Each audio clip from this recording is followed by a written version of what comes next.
One simple rule, obey the timer. I don't think so. I don't think so. I'm the last. I can go as long as I want. One of two things is going to happen. I'm either going to finish my story or I'm going to have to pee. And whichever of those two things happens first will be the end of this evening.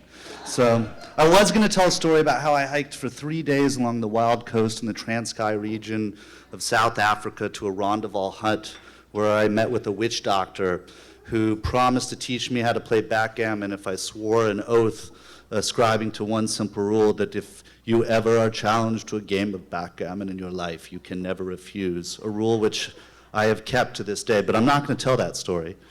I'm going to tell this story instead. The first person I ever fell in love with, her name was Rebecca. I was 17 years old. She was 17 years old. And she was a minister's daughter. She was pretty fantastic. I adored her. It was a wonderful 2 months until she unceremoniously dumped me for one simple reason. I didn't believe in God, and she was convinced that I was damned to eternal hell. That's pretty much how she put it. She said, it's tough to bring you by the house when you're going to hell. I mean, you're great, you're so nice, you're sweet, you're funny, I like hanging out with you, but you're going to hell. So I was devastated by this, and I figured, well, how do I get Rebecca back? Well, all I have to do is convince her that I believe in God. So I created a simple rule for myself. Beau, you believe in God. And I didn't believe in God, but I had to convince her that I did. So I started reading the scriptures at night, and I would come to school and sort of try to casually drop like a verse from the book of Luke into conversation with Rebecca. She saw straight through that. So then I would up the ante. I'd be like, Rebecca, I was driving home from school last night, and I swear to God, no, I didn't, I'm sorry, I took the Lord's name in vain. I swear that I saw Jesus' face in the sky.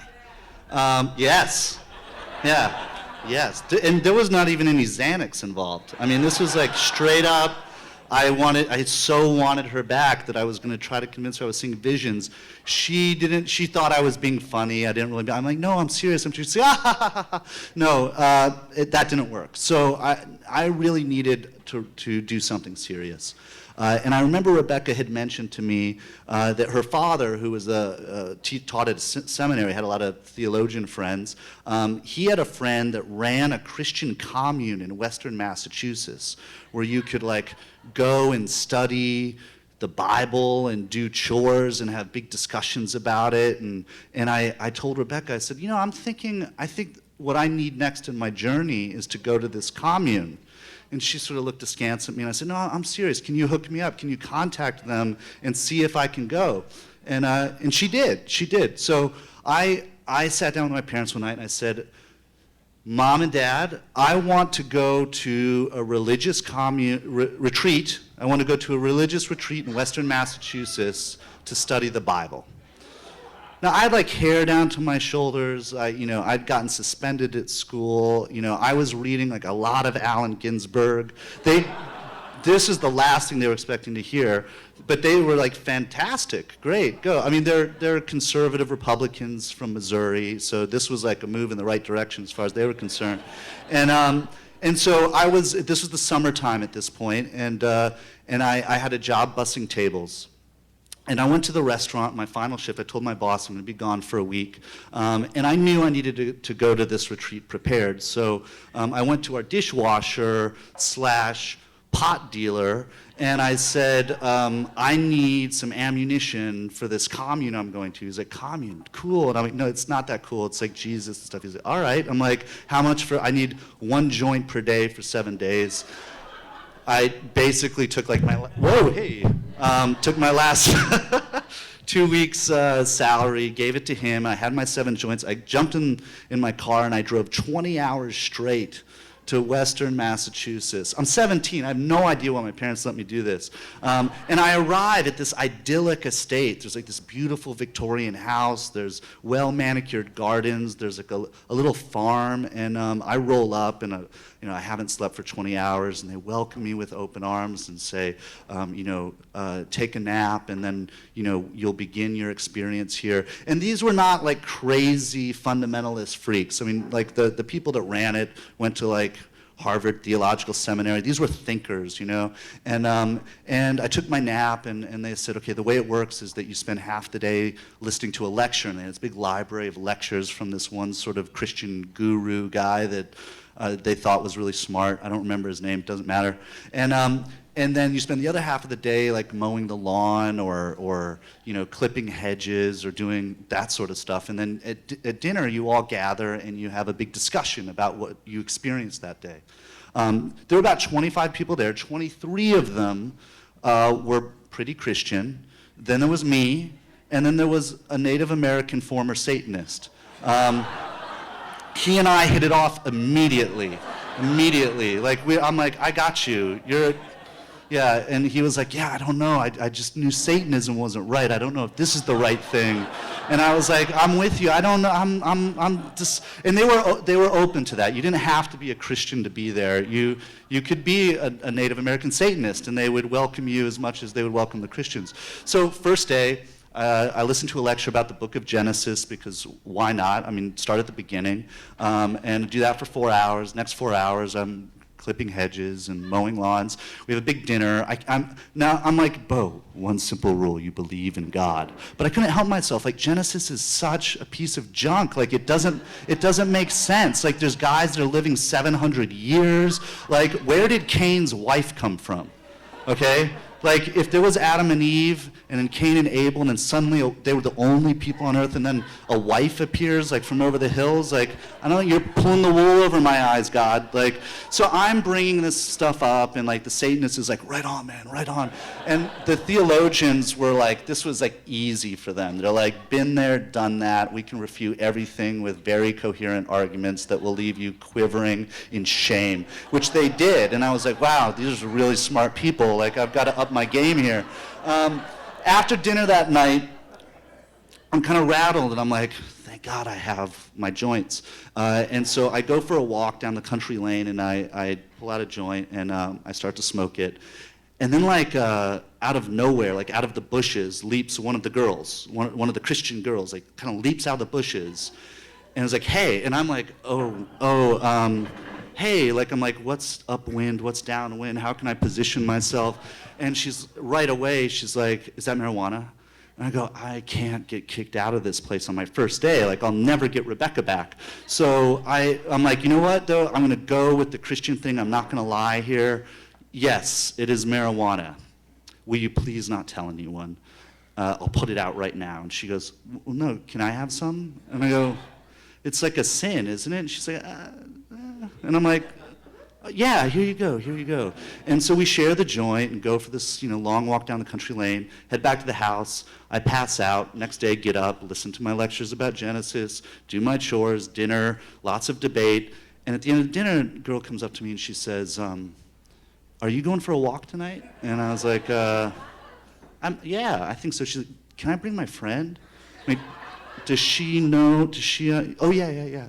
Yeah, bring her along. By the end of the week, I was like the Pied fucking Piper of like pot at this religious retreat in Western Mass. Half of the people were like following me out after dinner. We each getting like half a toke.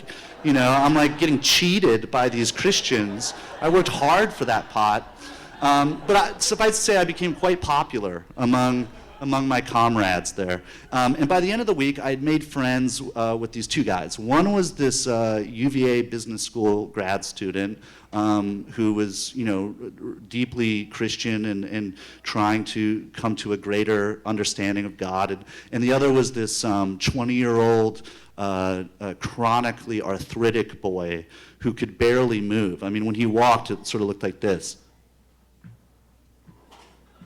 He lived in a VW bus and had been traveling around the country to retreats like this, trying to find a way of healing himself through faith. And they say to me, hey, we're going to this really special church we heard about in Toronto. It's like this rave church, and do you want to come join us? And I'm thinking to myself, well, I don't particularly want to get back to bussing tables. Like, the more religiousness I can heap on to this journey, the more I can impress Rebecca when I get back. So I call up my folks and I say, so I want to, it was great at the retreat. I want to go up to Toronto to check out another church. I'll just be gone for a few more days. And they're like, okay, all right, another church? I'm like, yeah, it's God, it's Jesus, it's great. And they said, okay, all right, fine. So I say, guys, I'm on board, let's do it. We each have our own cars. We start driving. The VW bus is breaking down like every 10 miles. We're not making any distance whatsoever. By the end of the first day of trying to drive from Western Mass to Toronto, which you should be able to do in a day, we're only as far as Niagara Falls. And so the guys are saying, let's spend the night here. We'll check out the falls in the morning, and then we'll continue on to Toronto. And I go, all right, I've got a little bit of money. I'm going to get a little motel room or something like that. You guys are welcome. I knew they were very poor. Said, you can crash on the floor. We'll get a cot, whatever. And they're like, no, we'll stay in the van. We'll stay in the van. I go, seriously, no, we'll stay in the van. All right, great, excellent. I'm solo. Finally, I can party. Right? So I go into, first stop, I've got to find a place to stay. I go downtown Niagara Falls. I'm going to all the various hotels. None of them have vacancies whatsoever. Finally, I say to one of the clerks, like, what is going on? And the guy looks at me and says, what do you mean what's going on? I go, there's not any rooms anywhere in the city. And he goes, don't you know? Niagara Falls is the honeymoon capital of the world. There are no rooms. You have to book months, sometimes years in advance. I go, well, where do I stay? He goes, oh, you got to drive way out of town. Way out of town. So he gave me some directions on some state highway I should go on. I drive like 30 miles outside of town. I find the rattiest motel around. It's the only one that has a vacancy. I go into my room, and I shit you not, there are blood stains on the wall-to-wall carpeting. It's dismal. I mean, half the lights don't work. It smells. And I'm like, I got to get out of here. I'm going to go back in town. I'm going to party. And I drive back into Niagara Falls. I have no idea what I'm looking for, where I'm going. So I walk into a gas station. I ask the guy behind the counter, I say, look, I'm in Niagara Falls for one night. What should I do? And he looks me up and down. He goes, for you, the Pleasure Dome. I said, that sounds about right. I got one joint left. Where's the Pleasure Dome? Gives me directions. I walk over to the Pleasure Dome, smoke my last joint in the alley, pull out my fake ID, I head in, and it is a dome. And from it are hanging these wrought iron cages, and inside these men and women that are barely clothed, they're sort of gyrating around, and the cages are sort of swirling, and beneath them is a sea of newlyweds on ecstasy. And they're all sort of gyrating in their marital bliss, and I'm very high at this point, and everything that's happening around me is so the opposite of what was going on at the religious retreat in Western Mass. And I make my way to the center of the marital bliss group, and I start doing like my gyrating dance to match the cages that are above me, and this circle forms, and it feels tribal and primitive, and it's like I know it's so sinful what we're all doing, and then I black out, and I have no idea how I got back to the motel 30 miles away. Very irresponsible, some very blacked out driving that must have happened. And I wake up the next morning, it's 11 o'clock, and I was supposed to meet these two guys at the aquarium in Niagara Falls at 10. And this is before cell phones. So I know these two poor souls are waiting there for me, right? Worried sick, and I hop in my car and I haul ass to the aquarium. I guess that's where people meet in Niagara Falls. That's where we met. And I apologize. Oh, they're Christians, so they're very forgiving. It's fine. And now we're supposed to go look at the falls because the 20-year-old has never seen them, and he wants to check them out. So we drive to the falls, and we're going to walk the circuit. The problem is he has chronic arthritis, so he's walking this fast. It takes us 6 hours to walk around the whole falls. And by the time we're done, we get into the cars, we start making our way to Toronto, and the VW bus keeps breaking down, and we finally roll into Toronto around midnight. And I'm exhausted, I'm hungover, I barely got any sleep the night before, and I say, all right guys, I'm gonna find a place to stay. I know you guys are staying in the van, and I'll see you in the morning. They go, oh, no. The church that we're going to is open from 10 p.m. to 4 a.m. 7 nights a week. We should go now. And I go, all right, let's go. Let's do it. But we'll all get in my car, not the fucking VW bus. That'll break down. So we got in my car, we drive to the outskirts of the airport, and in this very industrial area where there is like this big warehouse and 200 cars parked outside, we hear this sort of low thumping, like boom, boom, boom, boom. And we make our way into this warehouse. And there's about 500 folding chairs set up, all of which are empty. And at the far end is a stage, and there's this punk band playing on the stage, and they're like, and while they're doing that, someone on some PA system is going, feel the waves of Jesus, feel the rhythm and the beat of the Lord passing through your soul, rock out to Jesus' rhythm. Like, that's what's going on. And I'm like, where are all the people? And I look to the left, and at the far end of the warehouse, there's about 500 people standing in rows, all speaking in tongues, right? Like, la, la, la, la, la, la, la. Feel the waves of Jesus. Like, that's what's happening. And then there's these like 15 ministers in like fuchsia polo shirts who are going around healing people, and they're dropping to the ground, sobbing, having had this transcendent experience. And then you look up where I guess management used to look down on the factory floor, and there's this big plate glass window, and behind the window is the daycare center where all these toddlers have their faces pressed up against the glass, looking down on this madness. And I'm just like, Beau, one simple rule, you believe in God, you believe in God, you believe in God. After about 2 hours of this, I'd say to the guys, like, this is a lot, guys. We got to get out of here. We'll come back tomorrow. They're like, wait, we just want to go to the gift shop really quick before we leave. It was a gift shop. They had really cool T-shirts for the punk band. And so we go to the gift shop. We buy some souvenirs.